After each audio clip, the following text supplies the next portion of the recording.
तो प्रथम श्लोक में भगवान के स्वरूप के बारे में बताया। दूसरे श्लोक में महाराज परमहंस संत शिरोमणि भगवान सुखदेव जी की वंदना की और बताया कि भगवान सुखदेव जी का जीवन कैसा है। तो कैसा है जीवन? यम प्राप्रजन्तमनुपेतमपेत कृत्यं द्वैपायनो विरहकातर आजुहावा पुत्रेति तन्मयतया तरवोऽभिनेदो तं सार्वभूति हृदया मुनिमानतोऽस्मि तं सार्वभूति हृदया मुनिमानतोऽस्मि। यम प्रप्रजन्तमनुपेतमपेत कृत्यं। भगवान सुखदेव जी अपनी मां के गर्भ में 12 साल तक रहे। कितने साल तक रहे? जोर से बोला। 12 साल तक। और जब 12 वर्ष तक अपनी मां के गर्भ में रहे तो क्या करते थे गर्भ में? भगवान का भजन। क्या करते थे? भगवान का भजन। और सुखदेव जी के भजन में इतनी शक्ति थी, इतना तेज था, इतना प्रकाश था कि मां के गर्भ को मंदिर बना दिया। प्रमुख साहब, मां का गर्भ से मंदिर बने। यदि हमारे भजन में शक्ति है तो संसार की प्रत्येक वस्तु में आप लोग, हम लोग गोविंद के दर्शन कर सकते हैं। परंतु हमारे भजन में शक्ति, बल, विश्वास, तेज होना बहुत जरूरी है। ध्रुव जी के भजन में शक्ति थी। 5 वर्ष के बालक को भगवान मिल गए। प्रहलाद जी के भजन में शक्ति थी। नरसिंह भगवान ने दर्शन दी। यदि हमारे भजन में शक्ति है, हमारे भजन में विश्वास है, हमारे भजन में बल है, तो संसार की प्रत्येक वस्तु में भगवान के दर्शन हो सकते हैं।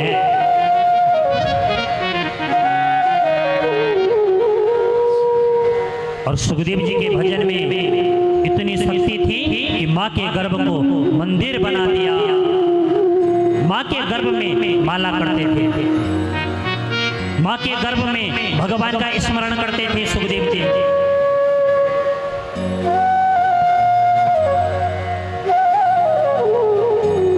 एक दिन भगवान वेदव्यास जी ने कहा, बेटा सुखदेव, तुमको मां के गर्भ में आज 12 वर्ष हो गए, इसलिए बेटा मां के गर्भ से बाहर आ जाओ।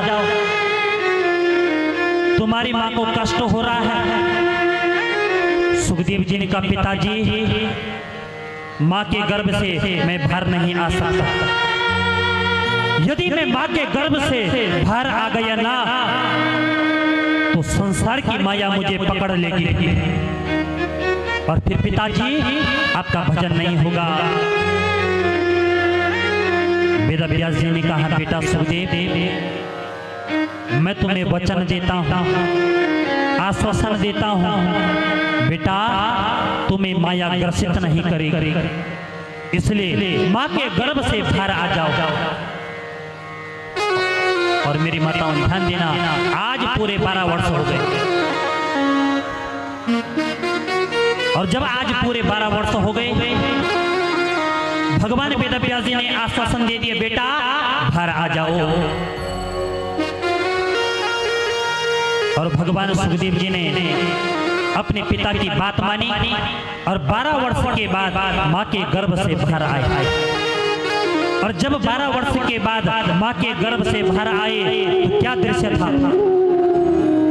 यम प्राप्रजन्तमनुपेतमपेत कृत्यं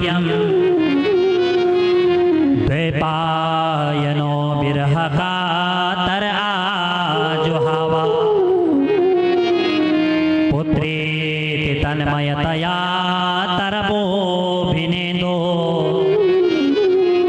तं सर्वभूति हृदया मुनिमानतोऽस्मि।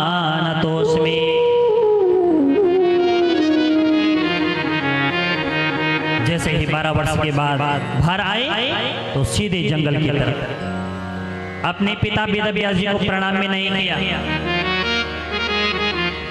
हाथ में माला झोली ली और चल पड़े जंगल की तरफ। भगवान वेदव्यास जी ने सोचा 12 वर्ष के बाद मैंने इसको बाहर बुलाया और इसने मुझे प्रणाम भी नहीं किया और सीधे जंगल की तरफ चल पड़ा। आगे आगे सुखदेव जी महाराज जाने लगे।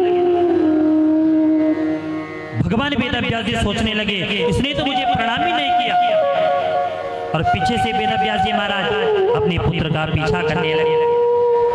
आगे आगे सुखदेव जी और पीछे से वेदव्यास जी महाराज, और जोर जोर से पुकार रहे हैं। क्या बोल रहे हैं? पुत्रे तन्मयतया तरवोऽभिनेदो तं सर्वभूति हृदया मुनिमानतोऽस्मि। जोर जोर से पुकार रहे हैं, हे पुत्र रुक जाओ रुक जाओ। परंतु भगवान सुखदेव जी कहाँ रुकने वाले, क्योंकि सुखदेव जी का मन जो है परमात्मा के चरणों में लगा हुआ है। और मेरी माताओं मेरे भाई लोगों ध्यान देना, जिसका मन एक बार परमात्मा के चरणों में लग जाता है फिर उसको ये संसार फीका लगता है। और सुखदेव जी का मन तो परमात्मा के चरणों में लगा हुआ है। और पिताजी जो है पीछे से जोर जोर से पुकार रहे हैं, हे बेटा सुखदेव रुक जाओ रुक जाओ। परंतु सुखदेव जी महाराज नहीं रुके, और आगे चलकर सुखदेव जी महाराज वृक्षों में सुसमाहित हो गए। और जब वृक्षों में सुसमाहित हुए तो आज सुखदेव जी की तरफ से वृक्षों ने प्रति उत्तर दिया, अहम सुकोहम अहम सुकोहम अहम सुकोहम। हे वेदव्यास जी महाराज हम ही सुखदेव हैं। और मेरी माताओं मेरे भाई लोगों ध्यान देना, जब सुखदेव जी महाराज वृक्षों में सुसमाहित हुए तो आज सारे वृक्ष सुखदेव में हो गए। और जब सुखदेव में हुए तो सारे वृक्ष बोलने लगे, अहम सुकोहम अहम सुकोहम। बोले सुखदेव जी महाराज की जय। कृष्ण कन्हैया लाल।